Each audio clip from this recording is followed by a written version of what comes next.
Good morning, Wabash. Speaking today at Pioneer Chapel will be Colten Craigen with his talk titled Resilience, Turning Setbacks into Comebacks. Colten Craigen graduated in 2013 with a rhetoric major and a political science minor. While at Wabash, he was on the basketball team and held multiple leadership roles within the Beta House and on campus. Most notably, Colten held the IFC president role, where he had to revitalize the organization and strategically plan the direction of Greek life after a fraternity death on campus occurred. He also earned character counts in Montgomery County, served on the Dean's President's Council, and was the pro tempore of the student body. Since graduation, he started a Fortune 100 company, Stryker. Stryker is a world-renowned medical device company where he has held many positions. He began his career in an entry-level service job in Terre Haute, but was quickly promoted to associate sales rep role in Detroit for 10 months. Then, once again, Colten was promoted to sales representative in Baltimore, Maryland, where he stayed for 3 years. Wanting to move home, Colten now resides in Valparaiso, Indiana, as a territory manager for Northwest Indiana and volunteers on the Boone Grove Fire Department. Colten has climbed to the top, hitting multiple goals, such as 8 for 8 quotas and achieving awards like Rookie of the Year in 2015. He has served on the Advisory President's Council and was the MedTech Patient of the Year in 2020. Through these experiences, he has been able to help shape healthcare devices that influence patients all around the world. Most importantly, Colten is the husband to Allison and father to Jack and Ben, with one on the way. Let's give a warm welcome to Colten.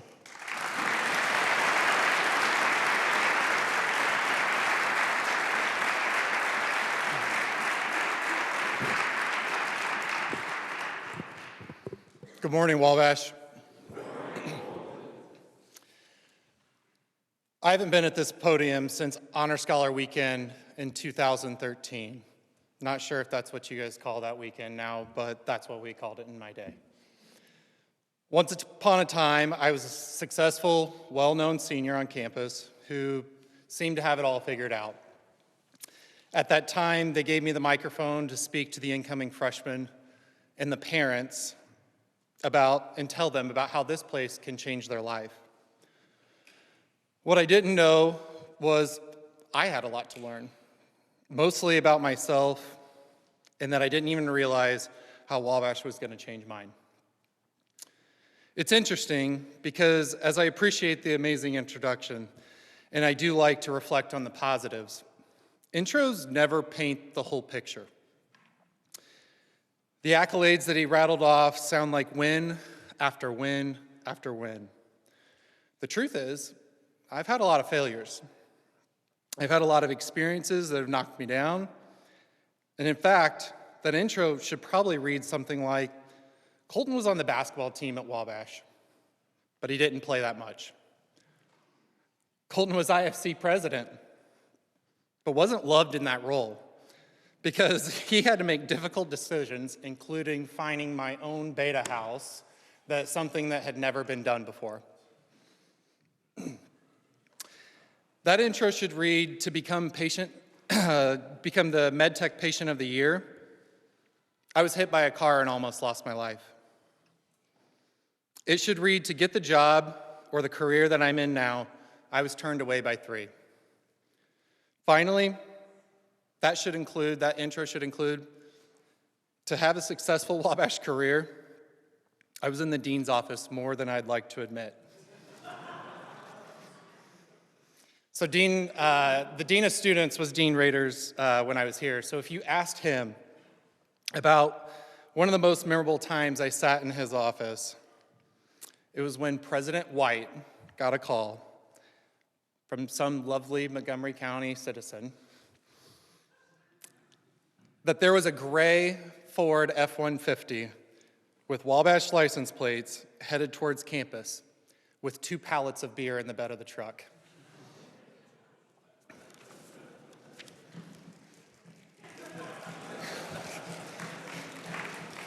As IFC president, I dealt with a lot of situations like those. Well, we had a situation. That truck was mine. Oops. This was my first dose of being aware of the optics, and boy, did I learn some things. Mostly, always have a tarp in the bed of your truck so nobody can see what's in there. I'm just kidding, kind of.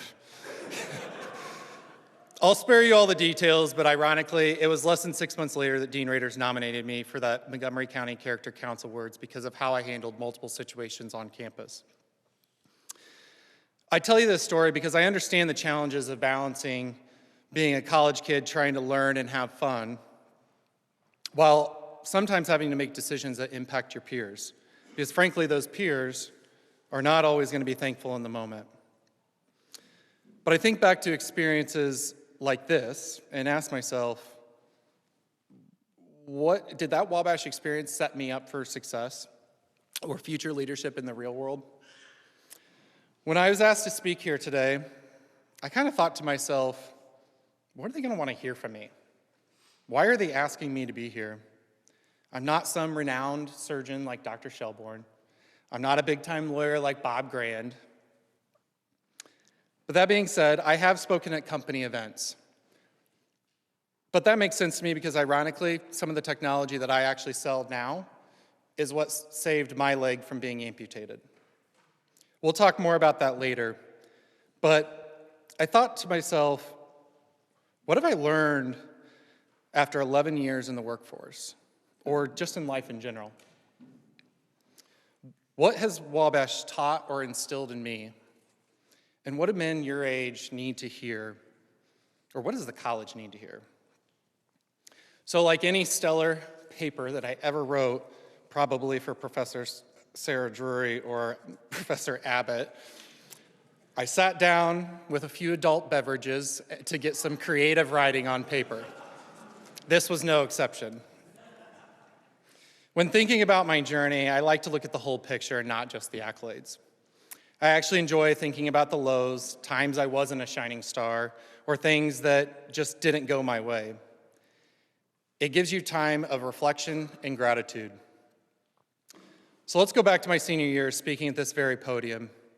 You see, I thought I had it all figured out. I had a girlfriend who I married 5 years later, which, by the way, she's sitting in the back, and I asked her what I should talk about, and she told me it should be all about how much I love her. No help. I had job leads, a supportive family, so supportive that since I was 5 years old and all the way through college, I was in many activities and sports, and in those years, I never played a single game where my parents were not present. They would drive all the way to Allegheny during the middle of the week to watch me sit the bench. Did you hear that? Sit the bench. Frankly, I was a mediocre ball player here. However, the potential was there. Basketball was very frustrating while here at Wabash. I was recruited by legendary coach Mac Petty, who retired after my sophomore year. Unfortunately, we had a coach replace him who wasn't ready for the role.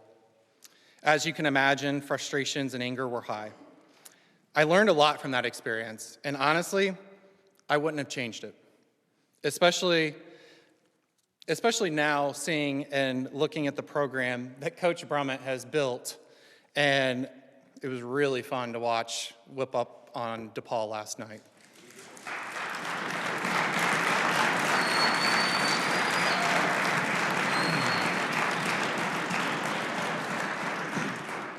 Like many of you, senior year I had to worry about senior comps, finding a job. The reality was I was scared.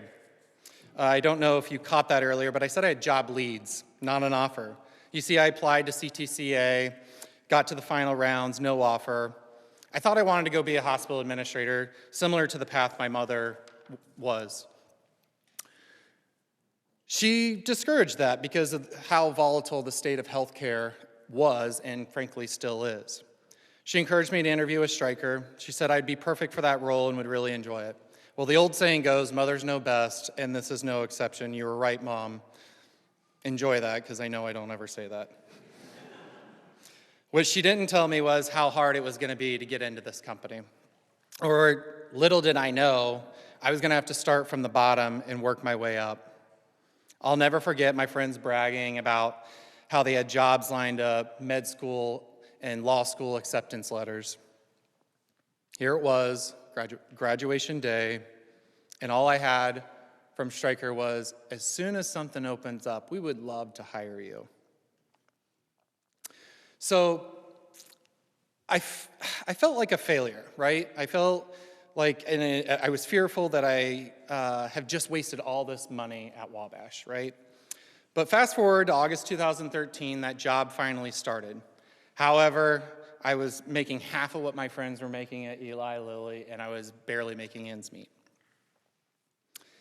Keeping the faith was all I could do. Show up, work hard, and be resilient. Things I learned at Wabash, probably because we didn't have any other choice. At Stryker, being resilient led me to multiple promotions and, frankly, my dream job. I finally thought I was through the hardest times. In fact, this was kind of my on top of the world moment. Picture this, living in Baltimore on the water at 25 years old, making more money than I deserved. And I was soon to be married. We were jet setters on the weekend, usually attending a wedding somewhere. Side note, my wife and I have attended over 100 weddings in the past 12 years we've been together. No joke. Don't calculate how much you think we've spent on that because it makes me sick. 3 months later, after I married Allison, 3 months after I married Allison, on December 27th, things came to a halt. I was driving a snowmobile in northern Michigan where my parents have a cottage. It was just gonna be a quick ride around the lake, and then we planned to go skiing at Crystal Mountain later that day. Unfortunately, a woman T-boned my snowmobile with her car. I remember hearing glass shattering, fiberglass breaking, and what sounded like large sticks or limbs of a tree snapping. Come to find out, that was actually the sound of my bones breaking. At this point, time starts to blend together. But the next thing I remember is hearing my brother tell the medics he can help, and my mother putting her hands on my face and telling me I'm gonna be okay. Getting to the nearest hospital, 40 miles away, led to multiple emergent surgeries and being in the ICU and on the ventilator. Throughout this traumatic event, there were questions about if I was going to live or walk again. Every time I seemed to be getting better, something would happen, and it would be back to surgery for me. I had over 27 surgeries because of this accident. Not ideal. I work in surgery. I don't want to be the patient. We just kept pushing through day by day. What you most won't see or hear in this comeback story is I had many lows, as you can imagine. For instance, I asked one of the nurses to push me off the top of a parking garage as she took me out to get some fresh air because I'd been in the hospital room for over a month. I don't tell a lot of people that, but I was done. I wanted to die. Everything was a challenge in my life at that point. Look, horrible things happen. I now have physical limitations that will last a lifetime. My best friend at the time, another Wabash man, sued me, which led to the demise of our friend group. I got addicted to opioids. Thank God I was able to get past that. But ultimately, I used some of the same core values and strengths that I learned at Wabash to overcome all this. Wabash is a place that engraves values, work ethic, and drive, if you let it. What I didn't realize was Wabash fostered one of my strongest traits, resiliency, defined as the ability to bounce back from adversity. The key to overcoming challenges is resilience. Let's take a moment and reflect on the meaning of resilience. We often think about resilience in the terms of physical endurance, but it is just as much and arguably more about the mental endurance. It involves learning from the adversity, coming out stronger on the other side, and being more equipped to face future challenges. I can tell you my recovery story was just as much about mental stamina as it was physical. Life is not always about being unbreakable. It's about flexibility, about knowing that setbacks are not the end and just part of the larger journey. As we face challenges in our own lives, we can draw from the strength and knowledge that resilience is not something we are born with. It's something we can cultivate. It's a skill that can be nurtured from gratitude, reflection, and growth. I believe it's something we at Wabash here learn because of the challenges that you face on a day-to-day basis, it's large and small. I believe I cultivated this resilience here at Wabash through my experiences, just as you are cultivating your own, whether you realize it or not.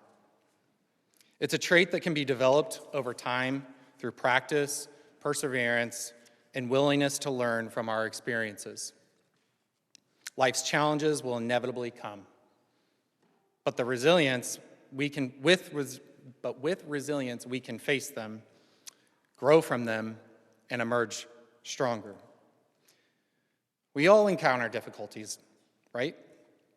Whether it's personal struggles, professional challenges, or unforeseen events, like getting hit by a car, there are always curveballs in life.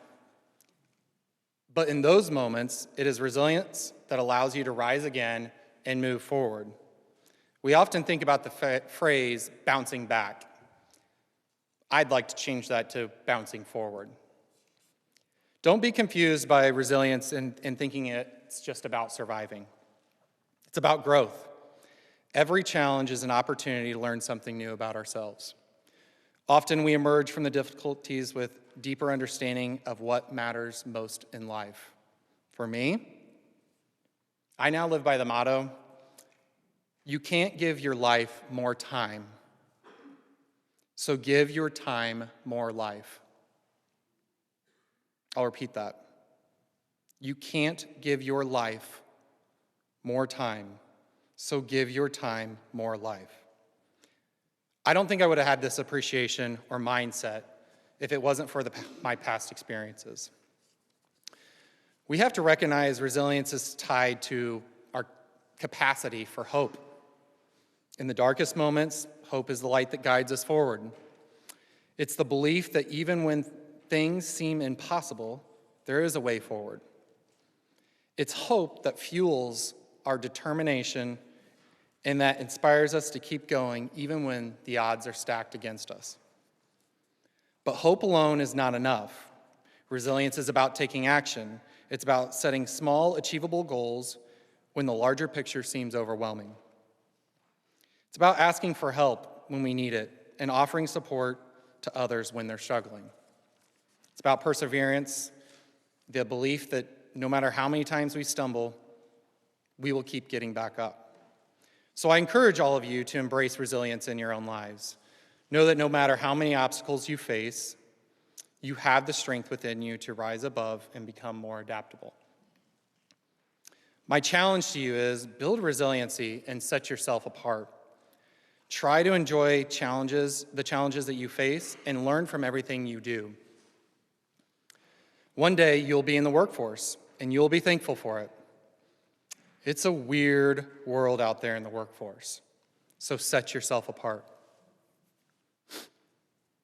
I could argue I live a very fast-paced life and work a high-stress job. Ask my wife. The stress of my colleagues that they complain about, it just seems like a finals week here at Wabash to me. I often think to myself, figure it out and stop complaining. And I probably say it like that, unfortunately. Have the drive to work hard and excel. As Shabuzi says in his hit song, you ain't find another like me, I'm the last of my kind. Men, you're on the right track. The challenges you're enduring here will prepare you for the future. So set the bar high and be different than everyone else out there. Be resilient. Wabash faculty and staff, what you need to hear is, don't let up. Our workforce in every industry is in a peculiar point. We have nurses and doctors who don't have compassion and are in it for the money. We have business personnel waiting for a handout, and everybody wants to work from home. Wabash, don't let up. Push these students. We need Wabash men with resiliency to be present in this world. Men, you are capable of incredible things. Always remember that. Life will throw challenges your way. Sometimes it will feel like the weight is too much. But in those moments, dig deep and remember your strength. So keep pushing forward, even when the road is rough. It's okay to stumble and make mistakes. Those are the moments that teach you the most about yourself. What matters is you learn, grow, and keep moving forward. Trust yourself, believe in your abilities, and never be afraid to take risks. You have everything within you to achieve greatness. Be proud of who you are and go after your goals with everything you got. So I'll leave you with one of my favorite quotes. Watch your thoughts, they become words. Watch your words, they become actions. Watch your actions, they become habits.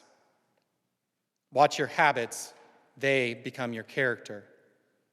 Watch your character, for it becomes your destiny. Thank you, Wabash.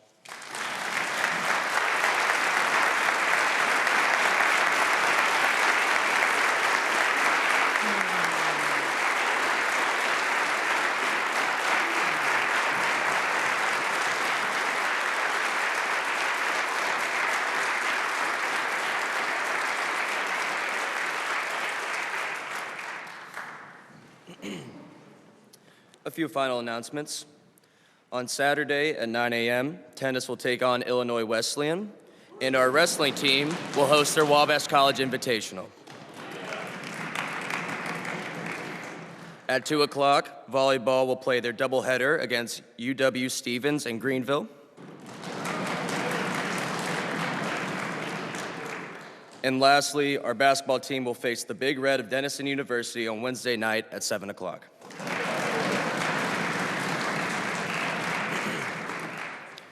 To close out today's chapel talk, I'd like to invite the Wabash College Glee Club to the front of the chapel to lead us in singing Old Wabash. The